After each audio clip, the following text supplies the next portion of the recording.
chegue o mais próximo do seu consumidor, tão próximo a ponto de dizer o que eles querem antes que descubram por si só. É Steve Jobs, mas poderia ser um pensamento do nosso querido advogado prodígio, especialista em direito do consumidor, Vitor Tosta. Muito obrigado pela sua presença, Vitor. Seja muito bem-vindo e receba as boas-vindas da doutora Andresa e da doutora Luciane. Bem-vindo! Queríamos muito você aqui. Como disse a doutora Mércia, um garoto prodígio, né? Um homem prodígio, né? Tão novo, com tanta experiência, com tanta bagagem aí para dividir conosco. Então, seja muito bem-vindo. Sinta-se à vontade. Obrigado.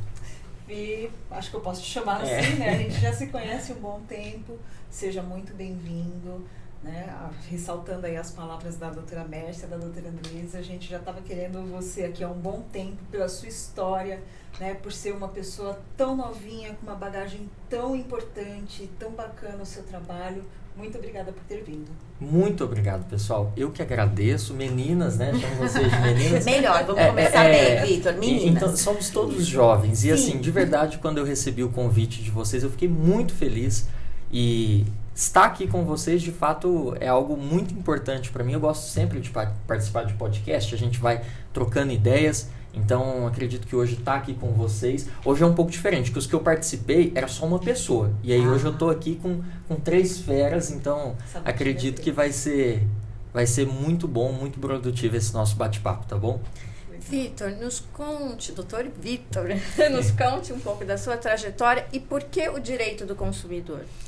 Bom, a minha trajetória, ela com direito, né, ela começou ali em 2017, quando eu comecei a faculdade na Universidade Federal de Jataí, interior do Goiás, que é onde meu pai mora. E o direito ele sempre teve na minha vida porque o meu pai é oficial de justiça também e ele queria que eu fosse, na verdade, juiz de direito. Só que não era aquilo ainda e eu comecei a faculdade até que em 2019 eu comecei a atuar, comecei a ir até a prática dentro de um grande escritório lá que, do Dr. Jesuína, meu grande mentor. Sempre cito ele em tudo que eu vou falar porque é um advogado de excelência, 30 anos de experiência, e você olha para ele, ele parece ter uns 40 e poucos ali, já fez 60 agora, mas enfim, quando eu comecei ali essa prática em 2019, foi como um estalo para mim. Eu falei, é advocacia, definitivamente não é concurso que eu quero advocacia. E aí depois disso veio aquela história da pandemia, fecha tudo, para tudo, e a Universidade Federal ela não quis dar aula por praticamente um ano. E aí eu já tinha um irmão que morava aqui em São Paulo, jogava bola, estava tentando a vida no futebol. E eu falei, bom, ou eu fico aqui, a minha faculdade já se transformou em 6 anos de faculdade de Direito. Ou eu continuo aqui na Federal para talvez me formar em 6 anos, ou eu vou para São Paulo para com certeza me formar em 6 anos. E aí eu vim para São Paulo com a ideia de terminar a faculdade e voltar para o interior. Quando eu cheguei em São Paulo, não tinha noção do que era São Paulo. Eu me apaixonei por essa loucura, esse tanto de gente, buzina e trânsito, essa loucura. Eu falei, é aqui, gostei. E aí fiquei por aqui, né? Então, fiquei aqui por São Paulo, terminei a faculdade, procurei estágio aqui com a doutora Lu. Ela não me aceitou. Ela falou, não, você não está capacitado. Mas eu cuido disso, tá? Fica tranquilo, foi um trauma. Ela te traumatizou. Ela filho. falou, não Tá serve aqui. Mas brincadeira. A Lu e o Romano, eu vim aqui, eles falaram, olha, no momento a gente está fazendo uma seleção, e aí teve a Mi que veio na época, né, que estudava comigo. Olha como que São Paulo é grande e é pequeno. A moça que eles escolheram aqui era da mesma sala que eu. Uhum. E aí ela me indicou para a doutora Daniele e o doutor Vitor, que tinha um escritório voltado para o direito imobiliário. E aí eu comecei a atuar, fiquei atuando. E aí eu me formei em dezembro de 22, já estava aprovado ali na OAB. Em fevereiro saiu a famosa carteira, né? Eu falei, agora eu sou doutor advogado. Advogado, né? Doutor advogado. E aí eu comecei a atuar, continuei prestando serviço para a doutora Daniele, com quem eu trabalhava. E em maio eu decidi começar o meu escritório 100% digital. Que nada mais era do que a mesa de jantar da minha casa. A gente fala escritório digital. A mesa de jantar da minha casa. E eu comecei por ali. E as coisas foram acontecendo, a gente foi se desenvolvendo no meio do marketing digital, até que depois de uns 2, 3 meses eu fui para o primeiro escritório, que era lá na República, ao lado do Teatro Municipal. Passou mais um tempo, a equipe foi crescendo e hoje temos escritório lá na Bela Vista, para quem é de São Paulo, ali em frente ao Hospital da Beneficência Portuguesa, próxima à Avenida Paulista, para quem não é de São Paulo e nos acompanha também. E estamos ali, atendendo os consumidores. São muitas pessoas, são muitos problemas nos mais diversos setores do direito do consumidor, problema com plano de saúde, problema com carro usado, problema com viagem, todos os tipos de problema com cirurgia, né? A gente tem alguns casos lá até um tanto quanto diferentes, vamos dizer assim. Então a gente está lá auxiliando os consumidores, prestando informação e estamos aí. De forma resumida, essa é a nossa história. Que bacana. Bom, você sabe, eu sou psicanalista, eu sempre vou puxar para esse lado, né? Você conta, né, a sua história, você sempre fala em relação à doutora Luciane, que ela não te aceitou, né?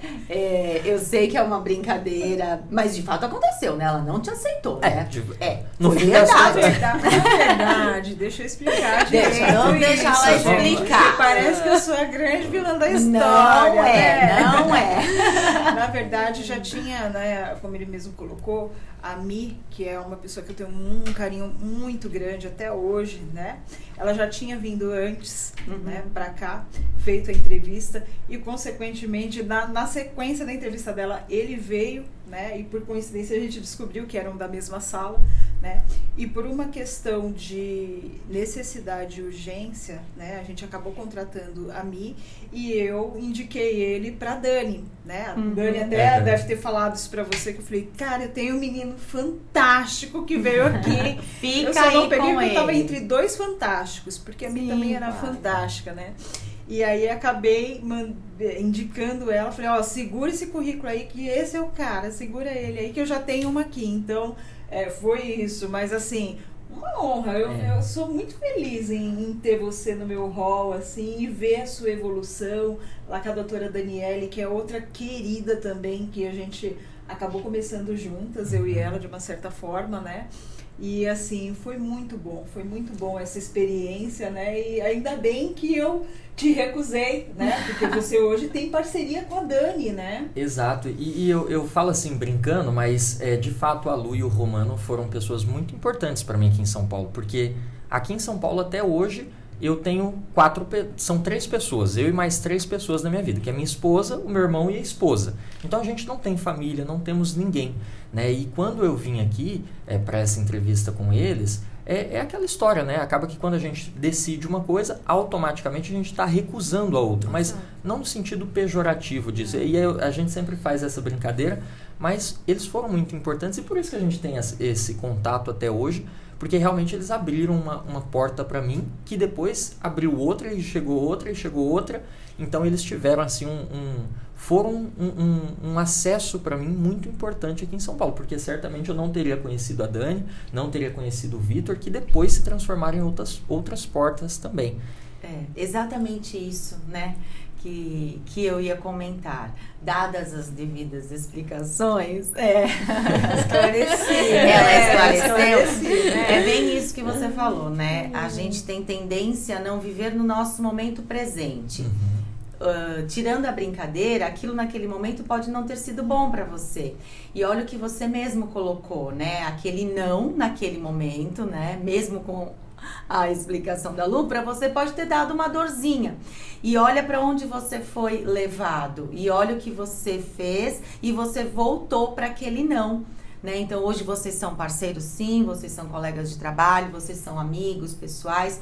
Então, não tem certo e não tem errado, não tem bom e não tem ruim. Tem o que a vida proporciona para você naquele momento, né? E a minha amiga já acabou de falar, você é um prodígio. A gente diz isso porque quantos anos você tem? 25 anos. E isso para nós aqui, somos mulheres, temos filhos, né? E isso pra gente, eu vou te falar por mim, a minha vai fazer 22. Quando a gente vê uma pessoa tão jovem, porque você ainda é jovem, você não é adulto, você sabia disso? Que você não é adulto ainda? Eu acho que agora eu tô começando, aí já entrando no outro tema, eu tô começando a entrar na crise dos 30, sabe? Eu falo assim, gente, eu ainda sou jovem, meu irmão fica me zoando, porque eu sou o mais velho dos irmãos, né? E aí eles ficam me zoando agora. E aí tá aparecendo um cabelinho branco aqui, outro aqui. Entendi. Aí eu falo, gente, até os 30 eu ainda sou jovem. Depois que eu vou entrar na fase adulta. Então, eu ainda tô no grupo dos jovens. Você ainda é jovem. Pra gente, até 25 anos é jovem, não é nem adulto ainda, né? Mas, quando a gente vê pessoas jovens como você, trabalhando, estudando, se dedicando, fazendo tudo que você faz, bem colocado, Lu. Nos dias de hoje, para nós é uma alegria. Por isso que você está aqui também, né? Obrigado. A gente fez questão de chamá-lo para você mostrar pra gente o que é ser um prodígio. Bom, boa pergunta. Isso de fato é uma boa pergunta. Eu nunca tinha ouvido alguém me dizer isso, né? E fico muito feliz pelo elogio. E na verdade eu digo que hoje a gente, infelizmente, está passando por uma época que eu vejo que as gerações, elas talvez estão se perdendo no sentido de fraqueza, de dificultar as coisas. Então hoje, por exemplo, eu falo que ser esse prodígio nada mais é do que fazer o mínimo. Então o que é o mínimo? É você, por exemplo, chegar cedo num local. Se você marcou às 9 horas, chega 10 minutos antes. Se você se vestir bem, se você se portar, se você ter educação. Então, a gente vê hoje aí acidente de trânsito, briga no trânsito, porque as pessoas não têm o mínimo, que é a educação. Olha, bati no seu carro, me desculpa, foi um acidente, vamos resolver. Então, o mínimo que você faz hoje, você se destaca, porque hoje as coisas estão tão fragilizadas no sentido de dificultarem, tudo é difícil, que acaba que quando você faz o mínimo, você já se destaca. Então, um exemplo, até ouvi um rapaz da alta produtividade falando hoje cedo. Até beber água as pessoas falam hoje que é difícil, né? A gente tem que beber aí em média, no mínimo 2 litros de água. Tem gente que fala que não dá conta de beber água. Mas se você não consegue beber 2 litros de água por dia, que é só beber, não tem dificuldade nenhuma, o que você vai dar conta de fazer? Né? Então, hoje a minha visão é essa. É de olhar para os pares e ver. Às vezes o pessoal fala, nossa, o que você faz de diferente? Qual que é o segredo? Eu falo, o segredo é que não tem segredo. O segredo é você fazer o mínimo. É o que precisa ser feito. Vitor, ainda bem. Desculpe, amiga, mas eu vou. Segura aí, por favor, que isso é... Não que o seu não seja, mas isso é muito importante. Que bom que esse podcast é gravado. Porque eu vou pegar exatamente essa parte que você falou e eu vou mandar para todos os meus pacientes. Quando eles me dizem assim, e para os que serão também, o que eu tenho que fazer? E eu falo exatamente isso que você falou. Se você fizer o básico, você já vai despontar. A gente diz hoje que a gente não tem concorrência. Sabe por que a gente não tem concorrência? Porque a gente faz o básico.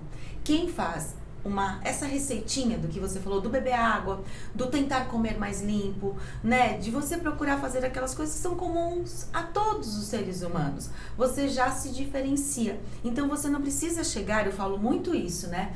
Você não precisa vestir a sua fantasia, a armadura, sei lá a palavra que você queira usar, de homem de ferro, mulher maravilha. Você não precisa ter o 10. Se você tiver o 7, você já está à frente de muitas pessoas. Por isso que eu falei, tá gravado e eu vou fazer questão de mandar. Amiga, legal. Doutor Vitor, entre as suas atribuições, além de ser membro da Comissão Jovem da Advocacia aqui do Seccional do Tatuapé, você também tem livros, você é escritor, tanto de livros físicos como e-books. E eu tive o prazer de adquirir o seu e-book, Segurança Jurídica, guia prático para uma odontologia de confiança, muito indicado para os meus amigos, meus colegas. Legal. Sob a sua ótica, por que ter escolhido um tema tão específico e como os meus amigos dentistas poderiam se assegurar dos seus direitos, dos seus deveres e também para que os pacientes, os nossos pacientes, de uma forma geral, tenham os seus direitos de consumidor respeitados? Legal, muito boa pergunta. E assim, esse e-book, né, de segurança jurídica para os dentistas, ele surgiu porque Lá no escritório, com a especialidade de direito do consumidor, a gente sempre pensa no consumidor final. Só que o consumidor também envolve o fornecedor. Então a gente trabalha dos dois lados, defendendo a pessoa que comprou um produto ou serviço e também auxiliando a pessoa que vende esse produto ou oferece esse serviço. E lá no escritório eu assessoro vários dentistas, inclusive até uma clínica odontológica, que eles prestam um serviço mais específico de cirurgia ortognática. Né? Cirurgia ortognática, a doutora vai poder nos dizer melhor, mas basicamente é aquela pessoa que tem o queixo para frente ou para trás, corta, quebra, destrói o osso, vai lá e arruma, né? Para a pessoa ficar mais bonita. Tem também a parte funcional. E essa cirurgia ela é tão séria e tão intrusiva que ela pode gerar até o risco de morte de um paciente. Então, quando eu fui assessorar essa clínica, eu comecei a buscar e ver, falar, olha, você tem que se proteger informando o seu consumidor tudo o que ele precisa saber, quais são os riscos, para que você amanhã ou depois não seja processado, ou se você for processado, que seja algo mais simples da gente resolver. Então, a partir disso, eu falei, bom, além deles, né, eu já prestava assessoria para outros dentistas particulares, fazendo contrato, verificando ali o termo de consentimento deles. Falei, bom, eu vou fazer um manual para fornecer para todos esses profissionais, e a partir daí a gente elaborou esse e-book, ficou bem legal, a gente teve bastante feedback bacana dos profissionais da área, e é um dos que a gente fez. Muito bacana, doutor. Existe aqui, no Brasil, dia 15 de setembro foi comemorado o Dia do Cliente. E nos Estados Unidos, o Dia do Consumidor é 15 de março. Existe diferença entre cliente e consumidor? Basicamente não, porque a lei do consumidor, ele diz que consumidor, isso é expresso no texto da lei, é toda pessoa física ou jurídica que adquire um produto ou serviço como destinatário final. Então é até importante a gente pegar isso, esclarecer para as pessoas essa parte do destinatário final. Então, se eu compro um celular para o meu uso, seja eu pessoa física ou pessoa jurídica, eu estou comprando um produto para eu utilizar, então eu sou consumidor. Só que se eu sou uma loja que revende e eu compro 10 celulares para revender, eu não estou sendo destinatário final, eu estou sendo um intermediador. Então, isso, por exemplo, não seria uma relação de consumo, seria uma relação que a gente diz lá da parte civil, uma relação entre duas empresas. Então, a única importância que precisa saber é essa, mas cliente e consumidor seria basicamente a mesma pessoa. Gi, e assim, né, a gente está falando aqui, você é tão novinho, né, já administrando um escritório, né, você tem aí um quadro de profissionais que atuam com você no seu escritório, né, você acabou saindo de um local para ir para um local maior. Como é uma pessoa tão novinha, com tanta responsabilidade assim, de gerir uma equipe, né, sabendo aí que essas pessoas também precisam, né, tá ali, tem essa responsabilidade, né, do trabalho, né, saber que você tem essa responsabilidade com essas pessoas, sendo tão novinho. Como é que é isso para você? Como é que é essa referência para você? E isso é muito legal, e é um tema que eu gosto bastante, e a melhor definição para mim é do Elon Musk, né, que quando perguntam para ele o que é empreender, o que é ser empresário, ele fala que empreender é você mastigar caco de vidro na beira de um penhasco. E essa é basicamente a sensação, porque quando a gente fala de empresário, as pessoas acham que o empresário é aquele ser que explora, ganha dinheiro, pronto, vai para casa, tá rico. E na prática, né, todos nós aqui temos os nossos negócios, a gente sabe que não é bem assim, que se você não fizer, não vai acontecer, que você tem que tomar frente, você tem que puxar. E quando eu comecei a ter uma equipe, eu não tenho a experiência ainda, porque eu não tenho filho, mas eu tive ali basicamente o mesmo pensamento no seguinte sentido: não sou mais eu, porque agora eu comecei com uma pessoa, hoje nós temos lá, sou eu e mais 3 pessoas comigo. E quando essas pessoas chegaram, eu falei, bom, agora mais do que tudo eu preciso ser um exemplo para essas pessoas, porque eles confiam em mim, a família deles confia em mim. Então, por exemplo, todo mundo que trabalha lá, a mãe me segue no Instagram, o pai me segue no Instagram, os irmãos me seguem. Então, é uma responsabilidade, um dever que não é mais por mim, porque por mim seria muito mais prático eu dispensar todas as pessoas, trabalhar sozinho, já teria uma certa estabilidade, seria bem mais fácil. mas realmente é um desafio e a gente tem que... É bem pesado você segurar tudo isso, justamente porque não é mais sobre você. Você tem que ser exemplo em tudo, porque pessoas estão te esperando e estão se espelhando em você. Então, realmente é algo de muita responsabilidade, não é brincadeira. E todas as nossas atitudes, elas vão refletir diretamente nessa pessoa. Então, se você chega lá emburrado, se você chega lá com preguiça, automaticamente você percebe a mesma coisa na sua equipe. E aí não dá para você falar, poxa, mas você não me entregou tal coisa. Mas eu também cheguei atrasado. Então, dar o exemplo, ser o exemplo vivo é algo realmente de bastante responsabilidade e que eu sempre faço alerta. Né? Se você quer empreender, desmistifique essa visão de que você vai colocar pessoas, vai ganhar dinheiro e vai ter tranquilidade. Pelo contrário. É mais difícil. Né? É mais difícil. Deixa eu puxar um assunto aqui que é até uma pergunta. Gostaria de saber se você passa por isso. Eu vou usar o exemplo da minha filha, que é o mais próximo que eu tenho de mim. Ela vai fazer 22 anos, como eu te disse, só que ela passa um pouco por essa situação. Ela já é formada, assim como você, ela tem uma equipe, eu acho que é de 60 pessoas, ou é 60 ou são 80, não sei, que sejam 60 pessoas. E é uma empresa grande, e ela passa por isso no sentido de, você é tão novinha, porque ela ainda tem 21, ela vai fazer.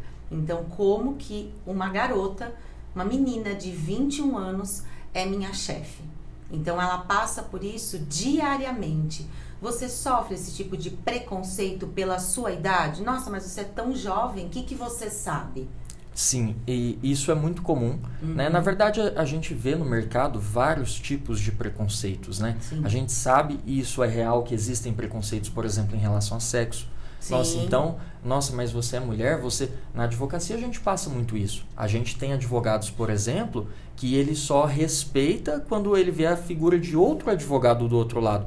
Porque ele acha, às vezes, que porque tá uma mulher, talvez vai ser mais leve o trabalho do outro lado, né? A gente pega umas pedreiras igual a doutora Lu, a doutora Dani, o cara cai do cavalo. Então, a gente tem esse tipo de preconceito e a mesma coisa com a idade. Né? A gente vê, eu passo isso sim, até um outro preconceito que é real. Altura, né? Porque eu sou baixinho aí com os meus 1,68 m, às vezes a pessoa olha, nossa, mas magrinho, baixinho, novinho, e fica tudo no Não inho. sabe de nada, né? Exatamente. Exato, fica tudo no inho. E eu sempre digo que a melhor forma de você responder a isso é com seus resultados. Sim. Então, quando eu percebo isso, eu pego e me dedico ainda mais para gerar um resultado. Por quê? O resultado, ele independe de idade, de graduação. É o fato, né? É o resultado que você gera. Sim. Na advocacia a gente passa a mesma coisa. Eu tive essa semana, inclusive, uma advogada que ela me mandou a seguinte mensagem: vocês vão perder, porque eu sou mestre, doutora e pós-doutora. Só que esse é um caso de 2019, que na época, como eu disse, eu me formei em dezembro de 22, me tornei advogado oficialmente, né, com carteira e tudo, igual a gente brinca, em 2023. E a gente ganhou esse processo em 2022. Então, eu tive muita sabedoria de ignorar o comentário dela, mas a vontade que eu tive de responder, pensando no resultado, tudo bem, você é mestre, doutora e pós-doutora, e perdeu o processo para mim, que na época era estagiário. Então, assim... Não é só sobre a sua formação acadêmica. Exato. E a mesma coisa a idade. Essa advogada em específico, ela tem 13 anos de advocacia. E na época que a gente ganhou, eu estava trabalhando nesse processo, eu era estagiário. Então, assim, não é a idade, não é o título, não é o tempo que ela está no mercado, é o resultado que a gente gera. Talvez ela não tenha feito a lição de casa básica que você falou, né? O que todo mundo fala, que te torna um prodígio. Talvez ela não tenha aprendido essa parte, né? São pessoas, né? Exato. E é muito comum eu perceber isso quando as pessoas olham o outro lado, talvez como mais fraco. Às vezes ela olhou e falou, esse aqui não tem experiência, é novo. Talvez as pessoas acabam desacelerando. E é aí onde eles erram. Eu dou sempre o exemplo, lá na minha equipe, a gente tem o costume de, na sexta-feira, ser o dia que a gente mais trabalha. Por quê? Na sexta-feira, todo mundo erra no óbvio. Todo mundo começa a desacelerar, vai pro happy hour, hashtag sextou, né? Então Sim. todo mundo começa a errar e erra no básico. E aí é nesse exato momento que a gente começa a distanciar da média dos nossos pares. Você sai do senso comum. Exato. E você, de novo, você não precisa tirar 10, você tirando 7. Você passa de ano. Você passa de ano. E as pessoas, elas não focam nisso em nenhuma área da vida. Foca sempre no 10, 10, 10, 10, 10. Por isso que a gente tem todas as mazelas que a gente tem nos dias de hoje. E é bom você falar isso para que esse jovem de hoje em dia, que não está muito preocupado com a hora do Brasil, literalmente dizendo, que talvez mude alguma chavinha na cabeça deles e possam se espelhar em você, né? Algo que hoje eu tenho feito assim, além até da advocacia, é justamente isso. Eu pego as pessoas e aí vai da questão do exemplo, né? Eu gosto de fazer isso, de mostrar, então faço questão de vir aqui, participar de um podcast, participar de uma entrevista, porque eu quero justamente ser esse instrumento de alteração na minha geração e nas mais jovens.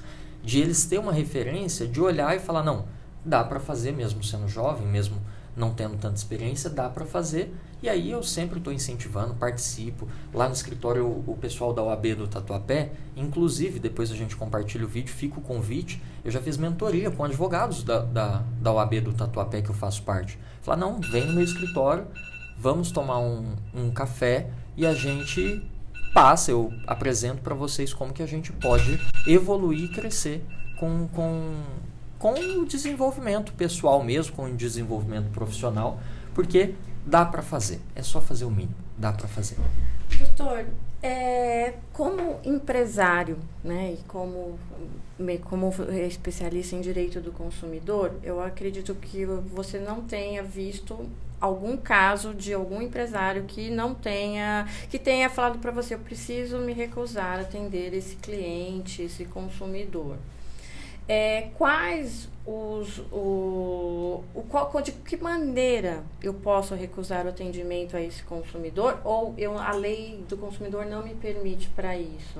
Legal, isso é uma pergunta muito interessante, especialmente na área da saúde. A gente vê muito algumas relações que vão se desgastando, vai perdendo a confiança do consumidor para o profissional e, ao mesmo tempo, do profissional para o consumidor. Porque aquela história de que o cliente sempre tem razão, eu sempre relativizo ela. Não é bem assim, né? Então, a gente, por vezes, pega alguns consumidores, alguns clientes, alguns pacientes que prestar um serviço para aquela pessoa fica inviável. E na área da saúde é a mesma coisa, na advocacia também. Lá no escritório a gente já dispensou o cliente por desrespeitar a equipe, por falta de educação. Então, assim, a pessoa acha que pagou o nosso serviço, somos escravos dele. Não, peraí, eu te presto um serviço, eu não sou seu funcionário, né? Então, isso pode acontecer. E o que a lei do consumidor ela diz a respeito disso? Que o fornecedor ele não pode recusar a prestação de um serviço ou a venda de um produto que ele tenha disponibilidade de fornecer para aquele consumidor. Então, se você presta um serviço de odontologia e eu tenho dinheiro para comprar o seu serviço, você não pode recusar.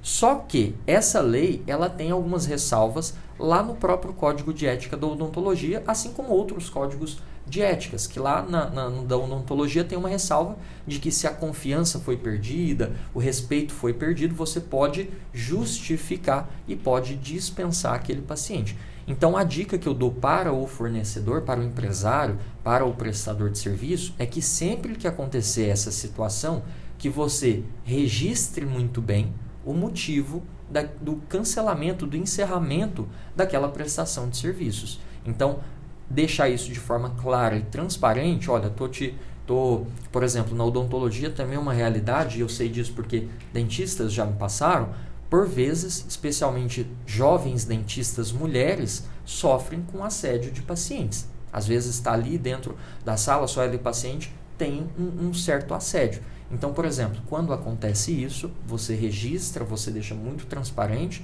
olha, não vou mais te atender, se for o caso, está aqui o seu dinheiro, vou segurar só o que eu trabalhei até agora, eu te devolvo o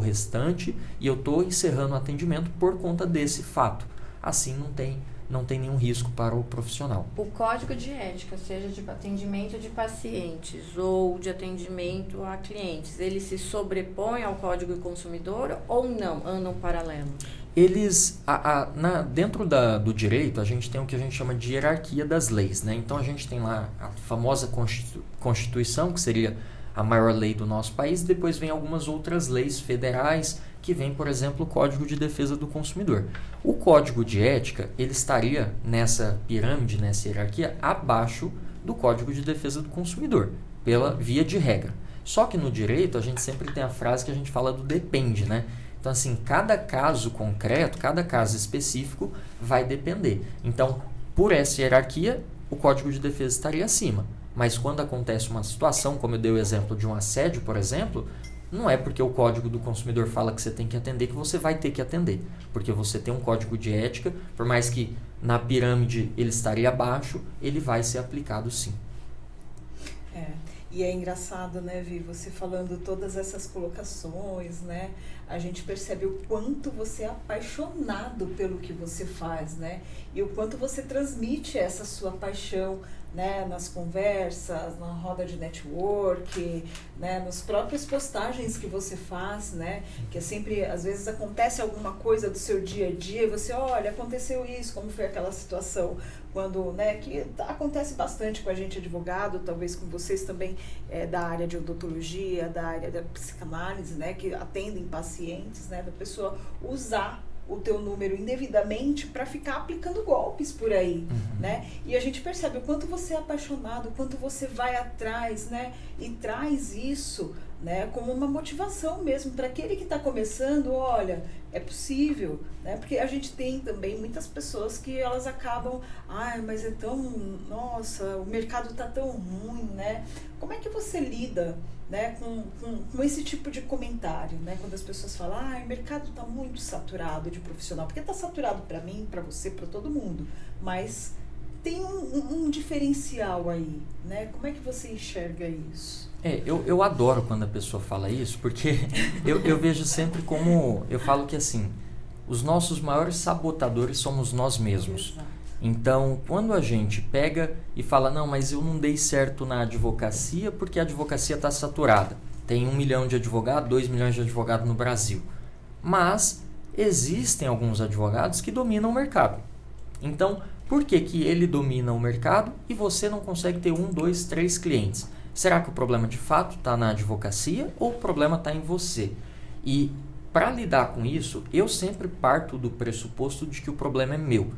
Em todas as situações. E isso é muito bom e fica também como dica para quem especialmente vai empreender. Sempre parta do pressuposto que o problema é seu. Porque quando você parte desse pressuposto, você já gera uma solução para aquele problema.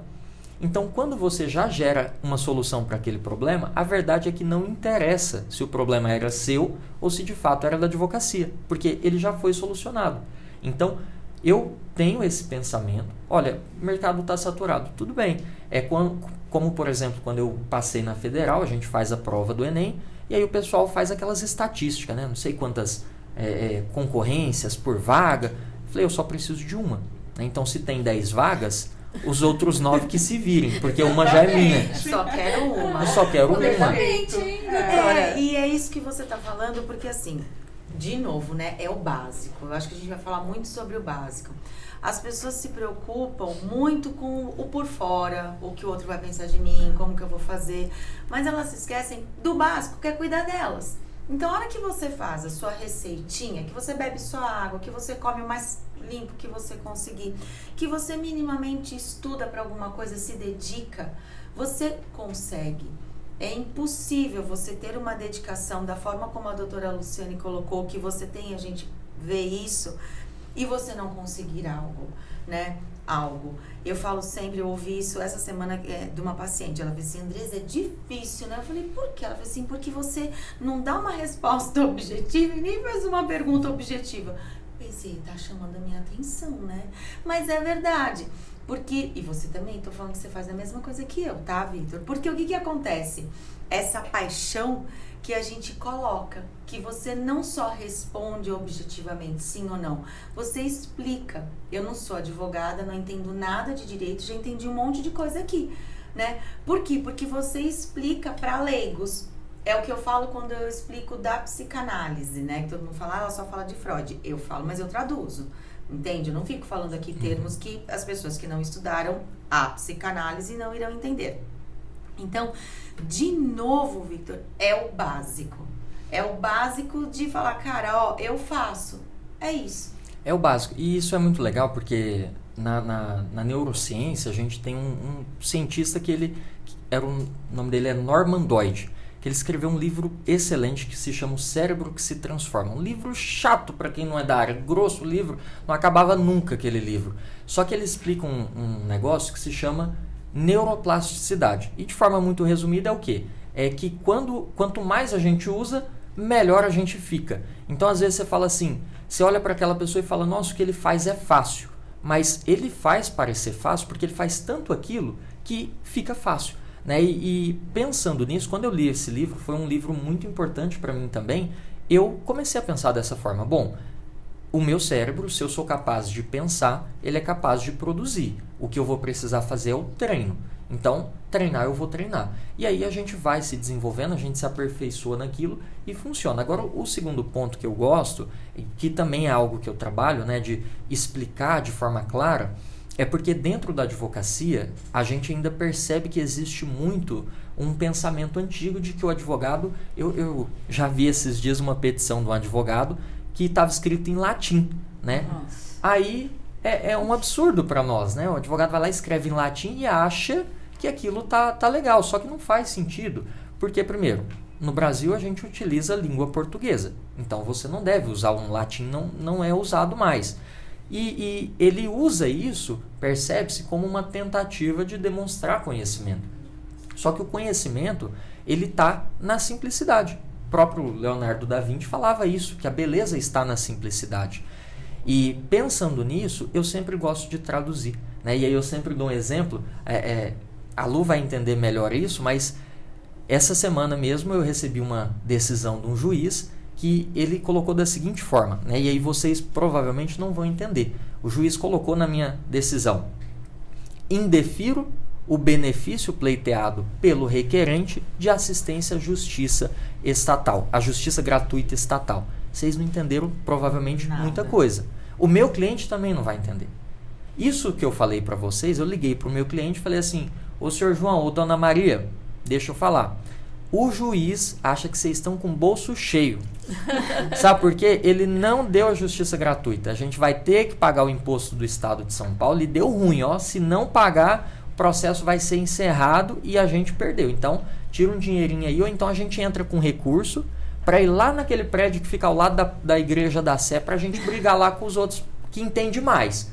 Então, Pronto. Entenderam. Então eu sempre busco isso na advocacia. Traduzir do juridiquês que a gente fala para o português. E aí fica mais fácil de entender. Eu vou pegar... Hoje eu tô atrapalhando todo Não, mundo, fala. né? Opa, Posso? fala. Com licença. Hoje eu tô meio acelerada, né, amiga? Eu vou tomar mais cuidado, tá? Desculpa, Lu. Eu vou pegar os dois ganchos do que você falou. Da neuroplasticidade cerebral. A gente estuda muito isso em psicanálise também. E eu falo que o cérebro vai para dois lados. Ele é burro e ele é muito inteligente. Né? Ele é burro, se eu ficar aqui sem fazer nada, ele vai atrofiar no sentido, né, não literário da palavra, ele vai ficar mais quietinho. Mas se eu provocar, ele também vai trabalhar. E eu sempre falo que a maneira mais inteligente de você mostrar que você domina um conteúdo é quando você é capaz de traduzir e fazer o que você fez. Eu não tinha entendido nada essa frase. Se você tivesse ligado para mim e dito, olha, deu ruim, você vai ter que pagar, pronto, eu entendi. Então essa é a maneira mais inteligente e é a maneira mais que a gente, é a maior maneira que a gente confirma de que alguém sabe alguma coisa, não é? Eu não sei, mas me explica, então eu sei que você domina aquilo ao ponto de eu entender, que não sou da sua área. Exato, não exato. É? Tem um outro filósofo, não me recordo quem, mas ele dizia isso também. Se você não é capaz de explicar algo para uma criança de 5 anos, é porque você não sabe também. Você não Exato. domina. Você não domina. Exato. Ouvi, e agora voltando um pouquinho mais para a questão do empreendedorismo, né? Uma vez eu participei de uma reunião, né, com um grupo de empreendedores e foi falado uma coisa que eu fiquei um pouco, né, encucada com aquilo. A fala foi justamente assim: as empresas precisam se moldar ao jovem de hoje, né? E aí fazendo um parênteses ao jovem de hoje, né? Que a gente vê que muitos deles estão desinteressados, né? Aquela situação já que a gente narrou. E aí me aparece o prodígio. Como é que você vê o teu escritório hoje sendo moldado para receber o jovem de hoje? Como é que é isso, né? Porque a gente estava conversando lá atrás sobre dar o exemplo, né? A doutora Mércia tem uma clínica aonde você vê que o pessoal que trabalha com ela, né, os colaboradores dela, eles são, né, realmente, né, você entra, você consegue sentir uma unicidade da equipe, né, porque você tem aquele que representa, né, e as pessoas acabam seguindo da mesma forma, né. Como é que é o teu escritório? Como é que é o Dr. Vitor hoje gerindo dessa forma, né, com essa visão? Tá, legal. Isso é algo que eu digo que quem não se adapta, ele vai perder, ele vai cair, né? E por que eu falo isso? Porque as empresas, elas precisam entender que o jovem de hoje, apesar, né, de algumas fragilidades, algumas diferenças que por vezes levam a prejuízo, o jovem hoje ele está muito mais voltado para o senso de propósito e não de dinheiro, não de regras. E por que eu digo isso? Porque hoje, por exemplo, se um grande escritório me oferecer um salário maior do que eu ganho hoje, eu não vou. E quando eu trabalhei com a doutora Daniele, com a Dani, por um período eu saí de lá para trabalhar num escritório aqui no Tatuapé. Foi uma experiência de a gente até brinca lá que foi uma férias, né? Foi uma experiência de 2-3 meses que eu fiquei aqui num outro escritório que me pagava menos do que na doutora Daniele. E por que eu aceitei sair de um local onde eu ganhava mais para ganhar menos aqui? Porque na época o escritório da doutora Daniela era muito voltado para o direito imobiliário. E eu já era apaixonado pelo direito do consumidor, e esse outro escritório era especializado em direito do consumidor, defendendo o fornecedor, o prestador de serviços. Então eu, movido pelo propósito, vim trabalhar em um local onde eu ganhava menos do que no outro. E eu digo isso porque o jovem hoje, ele é muito nessa linha de raciocínio, de que o que move ele é o propósito, não o dinheiro e não as regras. E aí essa questão de se adaptar é entender que, por exemplo, algumas regras que tinham antigamente hoje não vão funcionar mais, como uma rigidez de horário, como hoje, por exemplo, sexta-feira, o pessoal juntou, né? Aí parece aquele negócio de filhos se juntando para ir falar com o pai, né? Aí eles chegaram, não, é que sexta-feira a nossa faculdade é tal horário, ficaria melhor para a gente ficar. Falei, vamos fazer o seguinte, vamos fazer um teste. A partir da semana que vem, toda sexta-feira é home office. Então a gente trabalha de segunda a quinta no escritório presencial, sexta-feira é home office. Então ter essa visão de que eu não preciso falar, não, você tem que vir aqui, sentar na cadeirinha, sentar na mesinha e trabalhar, não funciona mais. Então a minha visão, e é o que eu aplico no meu escritório, na minha empresa, é de que você deve sim, na medida, obviamente, também, né, do que é possível, você ter essa malemolência de adaptar e aceitar algumas coisas que essa nova geração está trazendo, né? Um outro exemplo, vestimenta. Na advocacia, nós temos uma vestimenta muito específica e muito formal. Só que, apesar disso, você pode também levar ali uma certa leveza. Por exemplo, no meu escritório, eu não exijo que ninguém vá de gravata. Hoje mesmo eu estou aqui sem gravata. Então você não precisa usar gravata. Não dá também, obviamente, para você vir de regata e chinelo. Aí não.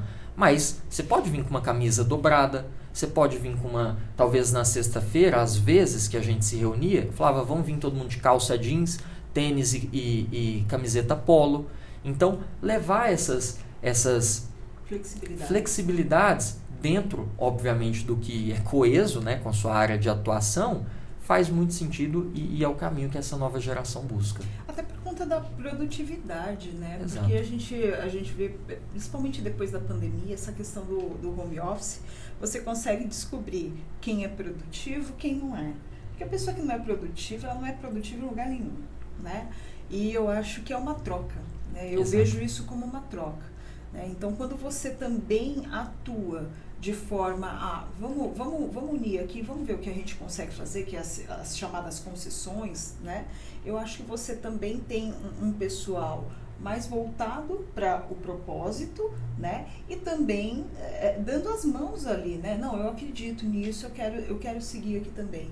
Eu acho que é importante, né? Mas quando eu vi esse comentário, eu interpretei, e até por conta de como ele foi colocado, de uma forma que hoje o jovem ele está mais descolado, ele não está tão apegado, né?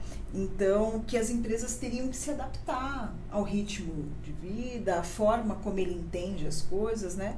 E eu tenho uma crítica, porque da forma como foi colocado, né, me pareceu que a empresa ela acaba perdendo um pouco da personalidade dela, o que para mim, eu falo por mim, tá? Eu não aceito. Né? Porque eu acho que a gente tem que se adaptar, mas até a página 2. Exato. Porque senão você perde a sua característica, né? Como você falou, outro dia a gente estava conversando e ele até comentou, lembra, Mércia? Que ele comentou assim, poxa, a menina foi de... Eu tava lembrando disso agora. A gente tem um quê, né? Eu, como consumidora, quando eu vou no consultório da doutora Mércia, misericórdia, eu me sinto a rainha de Sabá. Né? Por quê? Porque as pessoas te recebem com uma certa postura, né? Tem um atendimento diferenciado. Então, tudo isso é importante também, porque faz parte da essência da empresa. São dela, valores. né? São valores, exatamente. Eu concordo com esse pensamento e, assim, por isso que eu digo, você deve estabelecer um propósito como se fosse uma coluna, onde a partir daquilo você vai colocando uma costela ou outra, tira uma costela ou tira outra, e você vai se adaptando nesse sentido para a nova geração. Mas não significa também que vai chegar uma pessoa, você vai quebrar aquela coluna, não, agora chegou uma pessoa, a gente tem que adaptar. Não, a gente tem uma regra básica aqui, um propósito, um caminho central, que vez ou outra a gente pode virar uma rua aqui e outra rua ali. Então eu penso que essa adaptação ela deve existir, deve ser flexível. Você não pode ter só essa coluna e não mudar absolutamente nada, mas ela tem que ser mantida, esse ponto central, justamente para não perder, porque senão entra uma pessoa, a empresa é uma, entra outra, virou outra empresa. Isso. E aí você acaba que quem quer ser tudo, no fim, acaba não sendo nada, né? Então tem que ter esse ponto. E tem algo importante também para a gente falar, a gente está falando muito de propósito, eu sempre vou fazer o contraponto, né? O que vem antes desse propósito é esse jovem. E, de novo, né? Estamos falando muito do prodígio. A grande maioria, não sou eu que estou falando, não estou falando só por experiência de consultório, mas também por conta disso e pela minha própria área, a gente vê que muitos jovens, eles não têm propósito. É muito comum, Vitor, chegarem para mim, principalmente adolescentes, né, jovens, e falarem assim para mim, Andresa, qual o sentido da vida? E eu sempre brinco, eu sempre dou uma frase muito educada, né? Eu falo assim, ó, seu pai tá me pagando bem pouco para te explicar qual é o sentido da vida. Vai lá e pergunta para ele. Por quê? O sentido da vida, cada um tem o seu. Não é? Se eu te perguntar para a Lu, cada um tem o seu, eu tenho o meu, mas o propósito é diferente. Então, o que você quer para sua vida? Eu posso abrir aqui, obviamente que não vou falar nomes, mas eu tenho, que eu me lembro, uns 4 jovens, entre 22, 28 anos, que não é nem mais jovem, 28 anos, que não tem propósito nenhum. Entende? Não querem nada com a vida em tempo algum e tá tudo certo. Então, se chega um jovem dessa geração para trabalhar com você, ele vai querer fazer isso que a Lu falou. Ele não vai querer entrar nessa coluna, ele não vai não é se curvar a palavra, mas se moldar sim a sua empresa, porque é necessário, né? Você não pode chegar no meu consultório da forma como você quer. Lá também tem regras. Então, por isso que eu falei do passo antes, a gente vê que esses jovens, hoje em dia, até por tudo que a gente está falando aqui, eles não têm esse propósito. E quando eles têm, eles se destacam. Esse senso de propósito, eu falo assim que o propósito hoje ele é algo muito importante, só que ele também tem uma certa misticidade, né? Na verdade, não sei nem se é assim que fala, mas ele é místico. Sim. Mas o propósito, eu digo isso porque as pessoas acham que o propósito é assim. Qual é o meu propósito da vida? Pum, ele cai no seu colo. Pronto. Agora eu descobri, agora mudou tudo. E na verdade não é bem assim. O propósito é algo que a gente vai construindo. Eu até digo que o propósito te escolhe e não você escolhe o seu propósito. Meu propósito é ser médico. Não, meu propósito não é ser médico. Meu propósito é ser advogado, é resolver problemas. E eu vejo que eu descobri isso no meio do caminho. Só que aí a gente vai até para a parte da física, que toda ação tem uma reação. Só que veja bem, toda ação tem uma reação. Então a reação só veio do quê? A partir da ação. Então eu sempre falo para o jovem, poxa, eu não achei o meu propósito, mas você já procurou ele? Porque se você não procurar, é óbvio que você não vai achar. Teve um tempo, meu primeiro emprego formal foi numa lotérica, onde eu vendia jogos, fazia jogos.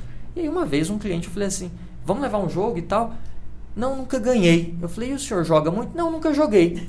Aí eu falei... Então, graças a Deus, né? Que você Que nunca bom ganhou. que o senhor não ganhou. Exatamente. Então seria quem, né? Eu falei, seria estranho se você tivesse ganhado. ganho. E a mesma coisa com o propósito, né? Eu não acho o meu propósito, mas você já procurou? Você procurou? Né? Então eu digo por aí, o jovem, quando ele chega, né, eu faço uma seleção, a minha seleção lá, ela ignora currículo. Então, por exemplo, hoje eu tenho 3 pessoas na minha equipe. 2 delas não tinham experiência nenhuma, 0. Pelo currículo, deveria ter sido jogado fora, porque não tinha experiência, não tinha habilidade, não tinha nada. A minha entrevista, por exemplo, ela é no olho a olho, de eu apresentar o propósito da nossa empresa e falar, olha, além de eu querer te conhecer, e eu falo isso nas entrevistas que eu faço, eu quero que você conheça a nossa empresa, para ver se faz sentido para você. Porque às vezes o meu propósito não faz sentido e aí não tem motivo de você estar aqui. É uma via de mão dupla. É uma via né? de mão dupla. Ambos têm que se querer. Exato. E é tão importante isso que eu falo, óbvio, né? Eu falo isso para o meu paciente. Eu preciso, e é essa palavra mesmo, tá? Eu preciso gostar dele e ele precisa gostar de mim. Mas você é psicanalista. E daí? Eu não gosto de todo mundo. E eu não tenho a menor obrigação de gostar do paciente. Ele está necessitado, ele será acolhido por mim, caso eu queira, ou por outra pessoa. Então, isso é sim muito importante, porque senão você não cria um vínculo, não existe continuidade.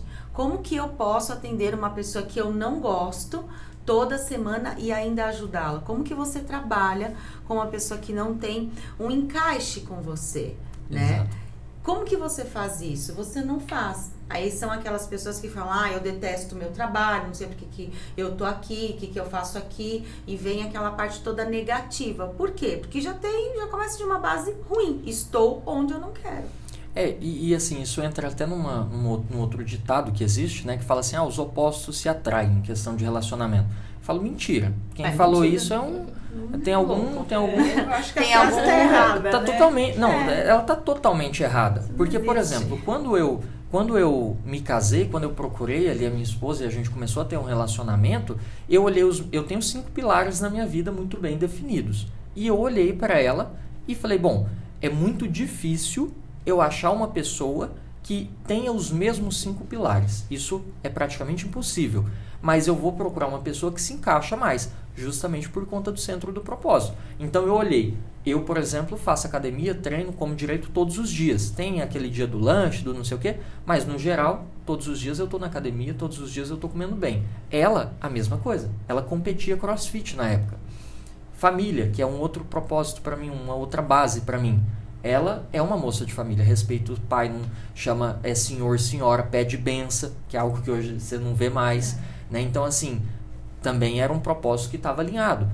Espiritualidade, acredita em Deus, é cristã. Então, eu fui verificando, né, e fazendo um checklist ali, quase como uma entrevista. Bom, essa aqui cumpriu. Essa vai. Então, por conta disso, né? Porque senão entra no que você falou. Aí a pessoa depois entra num relacionamento, não tem nada a ver, né? Um com o outro, um vai para academia, o outro não é sedentário. Aí depois fala, nossa, eu tenho dedo podre. Não é que você tem dedo podre, amiga. Cai aonde? Lá no meu consultório. Ai, doutor, eu tenho dedo podre. Aí, ó, de novo, o básico. Quando a gente abre e ouve isso, aí a pessoa fala assim, não, mas é que eu sou boa, eu quis tentar, eu fui conseguir. Não consegue. Doutor Vitor, você é muito atuante nas redes sociais, traz uma advocacia jovem, como você disse, procurei digitalizar a advocacia. E entre esses temas dessa semana, você trouxe as questões das apostas, que é um tema que a gente deve conversar e deve intensificar. No Brasil, ainda não existe leis que regularizam o direito do consumidor que aposta, porque ele é um consumidor. Sim. Né? Como você vê os direitos desses clientes, desses consumidores, com as atuais diretrizes? Bom, eu vejo como algo que precisa com uma certa urgência. A gente tem uma legislação específica que ela fala de apostas num modo geral, né? Mas realmente do formato que está, ele não está bem ali definido como que funciona. E isso é um baita de um problema. Por quê? Porque quando a gente não tem no direito, a gente tem uma máxima que a gente diz assim, se não é proibido, é permitido. E isso gera um problema. Porque se não tem algo regulamentando de forma específica essas apostas online do jeito que elas estão fazendo, cada um faz de um jeito, ganha dinheiro de um jeito e no fim das contas quem é prejudicado é o consumidor. Eu atendi um caso, deve ter um mês, talvez até um pouco mais, de uma consumidora que ela viciou nesses jogos de aposta. Então já estão aparecendo os casos. Já estão aparecendo. Ela vendeu o apartamento para jogar, ela vendeu um carro para jogar e ela só não vendeu o outro apartamento no interior porque a família interviu e não deixou ela fazer isso. É a nova droga, né? É a nova droga. Vício, é um novo vício. E de fato porque assim, existe estudo científico que comprova isso, que muitas vezes o prazer ali de ganhar uma aposta, ele é muito similar ao prazer gerado por uma droga de fato, pela cocaína, pela maconha. Vício. É exatamente então, isso. Esse é um grave problema. Eu tenho orientado os consumidores a tomar cuidado, jogar de forma consciente. Então, assim, você quer jogar, quer se divertir, não pense na aposta como um salva-vidas. Pense na aposta como um trampolim. Então, é algo que você vai lá, pula, vem, vai de novo, pula a hora que você quer e não bote salva-vidas para a hora que você precisa. Acho que até está tendo uns comerciais, né, de alguns atletas, né, falando, né, sobre essa questão do jogo consciente, né, que eu vi outro dia, né? Exato. E assim, é algo muito importante porque se o consumidor pelo menos tiver essa ciência de que a aposta ela deve ser como um lazer, não vai ter problema nenhum. O problema está no fato de as pessoas acharem que a aposta vai ser o que vai mudar a vida. Então eu postei essa semana, só no mês de agosto, 3 bilhões de reais de pessoas que ganham Bolsa Família foram utilizados em apostas. Então, eu até falei, olha, eu não estou aqui para fazer um juízo de valor, dizer se está certo ou está errado. Mas o que me chama a atenção é ver que o Bolsa Família é um programa voltado para pessoas em necessidade. De baixa renda. De baixa renda. São pessoas que precisam ali de uma assistência do governo para suprir necessidades básicas de alimentação, água e luz. E esse dinheiro está sendo utilizado para apostas. E aí, às vezes, as pessoas olham e falam, mas é que, tá vendo, o brasileiro não presta, o brasileiro pega o dinheiro do governo para apostar.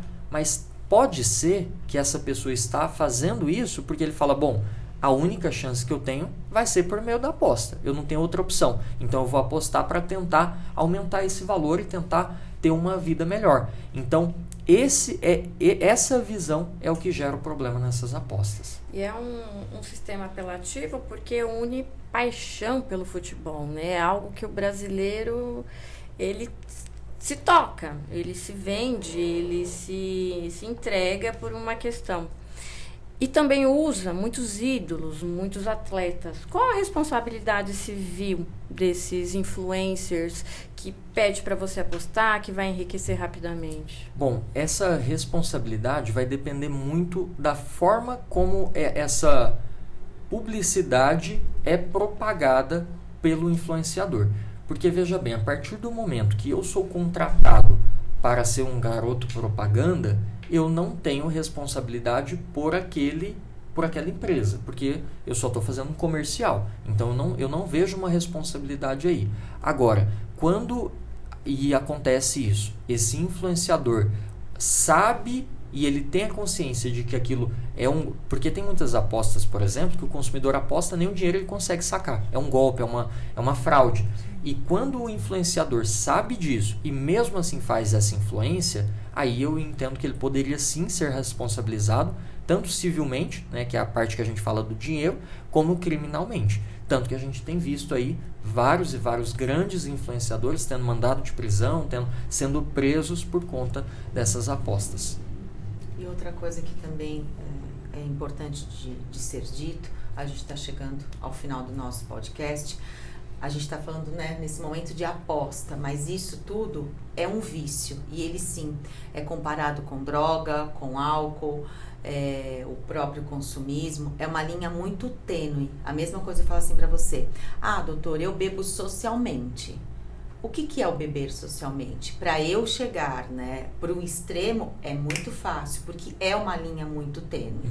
Então, de novo, né, a gente volta para o propósito do ser humano, do que ele quer, do que ele pensa. Existem facilidades verdadeiras, né, e mentirosas também. A gente precisa sempre estar atento ao que a gente quer para a nossa vida. Aqui não tem julgamento nenhum, mas é só uma atenção do que você está fazendo com você, em todos os sentidos, em todas as áreas. Exato. Tem uma frase, eu como cristão, eu acompanho muito o cristianismo, e tem uma frase de um pastor que ele é americano, e ele falou assim, mais fácil do que você lutar contra o pecado é você evitar o pecado. Exato. E aí é a mesma coisa com a bebida. Eu, no começo da faculdade, Universidade Federal, eu bebia álcool, ia pra festa e tudo. E aí o pessoal falava, não, mas você não precisa parar de beber, é só você beber socialmente. E, gente, mas o meu social é esse, né? É beber bastante. Então eu falei, olha, ou pra mim é 8 ou 80. Ou eu bebo álcool, ou eu não bebo. Não tem essa de... Porque às vezes você tá numa sexta-feira, o papo tá legal, aí você bebe um copinho a mais, já deixa de ser social, fica nessa linha muito, muito tênue de fato. Então eu decidi, não bebo álcool, ponto final. Nas apostas, eu digo assim, se você não tem o controle mínimo de falar, olha, eu vou gastar aqui, por exemplo, pessoas na minha família apostam em futebol, minha família é muito apaixonada pelo futebol, sei que a doutora Mércia é palmeirense, somos todos corintianos. O importante é a equipe. O importante é o bom coração. Mas o pessoal da minha família costuma apostar nos jogos, né? Só que eles têm essa consciência. Então, por exemplo, a gente faz isso até como brincadeira. Cada um entra com R$20 e vamos brincar? Então, é o que eu falei, é o lazer. E aí não tem problema nenhum. Eu vou pegar R$20, não me faz falta, e eu vou brincar, eu vou apostar. O problema tá naquela pessoa que ele coloca 20, não, mas... Eu vou colocar mais 20. Aí mais 20, quando vê, foi 1.000. Né? E aí ele extrapola. Então, se você não consegue ter esse limite, aí eu digo, faça como eu fiz com o álcool. Zero. Nem comece. Nem comece. Exato. É por aí mesmo, né? E você vê que é uma crescente, assim, né? Entre as pessoas. E é que nem a política, né? A política também... ou você ama ou você odeia, Exato. né? E às vezes é melhor você se abster de comentários para você não causar confusão, porque a gente viu que, né, de uns anos para cá, a política acabou sendo um divisor de famílias, né? Por aí afora. Então é mais essa consciência mesmo, é o se conscientizar, né? E o se conscientizar, ele vale para tudo. Né? É para a questão da aposta, como você está falando, é para a questão do vício, né? É para a questão de viver em sociedade. Né? A gente tem que ter uma certa consciência, um freio moral para muita coisa, porque hoje, quando a gente começou, a gente estava falando justamente sobre a questão das pessoas não terem uma certa educação, né?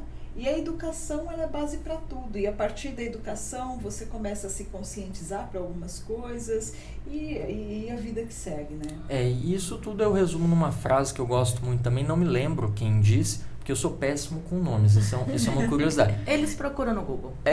Mas a frase é a seguinte, no direito a gente tem essa frase: eu posso não concordar com absolutamente nada do que você diz, mas eu defenderei até a morte o seu direito de dizer. E pensando nessa frase, ela é muito, quando você para refletir, muito importante, porque ela representa tudo, até na política, por exemplo. Hoje eu tenho as minhas convicções políticas, todo mundo tem as suas, e eu sou muito do sentido, se eu tô no time A, né, que hoje tá assim, você é qual time? O que você é? Então, se eu tô no time A, como colocam, e você tá no time B, eu quero entender. Eu não concordo, mas tudo bem, eu quero te entender, eu quero te ouvir, que é justamente essa educação mínima. Porque se estarmos em lados opostos, não significa que a gente é inimigo. Exato. Até porque, no fim das contas, se o país vai bem ou se vai mal, eu e você vamos ser prejudicados, exato, independente de que time você tá. Então, essa é a minha visão sobre isso. Deveríamos minimamente ser civilizados. E, infelizmente, não somos. Bom, eu sempre falo isso, a doutora Mércia começa brilhantemente nosso podcast, eu também vou tentar brilhantemente terminar, tá bom? Então elas irão se despedir de você e eu finalizo. Perfeito. Doutor Vitor, agradeço imensamente o seu tempo e que o seu comportamento, os seus valores se tornem a regra. Né? É triste ver um país, uma juventude, uma perspectiva de futuro que você é a exceção. Então fica meu agradecimento do seu tempo, do seu conhecimento e o convite para retornar mais vezes, porque não deu tempo de terminar meu caderninho, porque eu sou sua fã mesmo de Instagram, de redes sociais, é aquele conteúdo que informa, né, de uma forma muito tranquila, que eu não preciso mandar mensagem para a doutora Lulu, o que estão falando aqui para mim? Ai, a Lu traduz, amiga, eu não entendi. Tradutor da doutora Mércia. Eu acho muito bacana. Não deixa de deixar suas redes sociais, tá? E que você venha mais vezes, agradeço muito, viu? Com certeza, com certeza. E foi uma honra receber você aqui, saber um pouquinho mais da sua trajetória, um pouquinho mais do seu profissionalismo, do seu empreendedorismo, né? Acredito que todas nós aqui ficamos muito, assim, honradas e felizes em receber tantas dicas, né? Uma pessoa tão jovem, mas com tanta bagagem bacana e importante aí para nossa vida. Muito obrigada, viu? Obrigada e parabéns mais uma vez. Obrigado. Bom, eu quero te dizer uma coisa, abrindo o meu coração. Eu tenho idade para ser sua mãe, né? E esse podcast foi muito importante para mim, porque eu pensei o tempo todo conversando com você e com as minhas amigas a respeito da minha filha. Eu tenho uma versão feminina lá na minha casa. E eu sempre digo isso, né? E que bom que a sua mãe possa ouvir também o que eu vou falar. Que amar um filho a gente ama. Normalmente a mãe ama o filho. Mas amar a pessoa que esse filho se torna é outra coisa e nem todas as mães têm essa chance. Eu tenho lá em casa, eu sou uma mãe mais do que babona, eu sou extremamente orgulhosa por aquela espécie que eu ajudei a criar, a educar, a crescer, e fiquei muito feliz com a sua presença aqui. Você de fato tem experiência sim cabível à sua idade, ao que você estudou, ao que você faz, aos seus princípios, aos seus valores. Queria te agradecer, né? Em meu nome, em nome das minhas amigas, quero deixar esse presente para você. É um presente nosso, do fundo do nosso coração, para que você tenha sempre com você. Muitíssimo obrigado, gente. Eu quem agradeço, depois vou dar um abraço em vocês. Mas realmente assim, eu fiquei muito feliz, eu realmente fico muito grato de ter esse bate-papo, eu acho muito legal. Esses dias eu e a Dani viemos aqui, né? Até tem um tempo. Sim. Já sentou eu, a Lu, a Dani e o Romano. A gente ficou aqui batendo um papo e falou, gente, eu sou do interior, então eu gosto de conversar. Se você quiser, vamos prosear. Vamos prosear. Então assim, eu adoro isso aqui. A parte 2 já tá aceita, a parte 2, 3 já tá aceito. Só vou fazer uma observação. Ele tá falando romano, mas é o Dr. José Luiz. É a intimidade. Exatamente. Só pra fazer esse parênteses aqui, porque às vezes as pessoas não sabem, né, quem é o romano. Né? É igual essa semana, chegou um cliente lá, aí ele tem um sobrenome japonês. E aí todo o atendimento foi feito com um sobrenome japonês, eu pensei que era até um nome. Aí chegou lá embaixo, doutor, o Igor tá aqui. Falei, não tô esperando nenhum Igor não. O senhor quer falar com ele? Falei, quero. Falei, pois não. Não, eu marquei uma reunião, não te falaram? Falei, não, Igor não. Não, Igor fulano de tal. Eu falei, então sobe aqui. É exatamente isso, é romano. O que é romano? É o doutor José. Mas é isso, pessoal, agradeço muito. De coração, fico muito feliz. E espero ter contribuído, ter compartilhado, que é a minha missão principal, que é ajudar as pessoas no fim das contas, né? Eu falo que, quando me perguntam o que eu faço, eu falo, eu ajudo pessoas. Como? Advogando, conversando, dando mentoria. Então, espero que tenha servido para isso hoje, tá bom? Serviu. E deixa a sua rede social.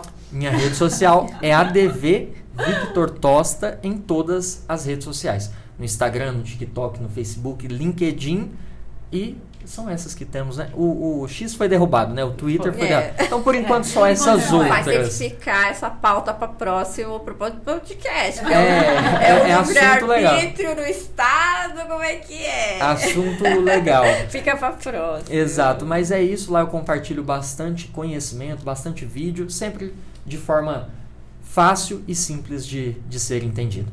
Tá ótimo, Vitor. Muito obrigada. A gente encerra por aqui a nossa prosa. Até mais. Obrigada. Tchau, tchau.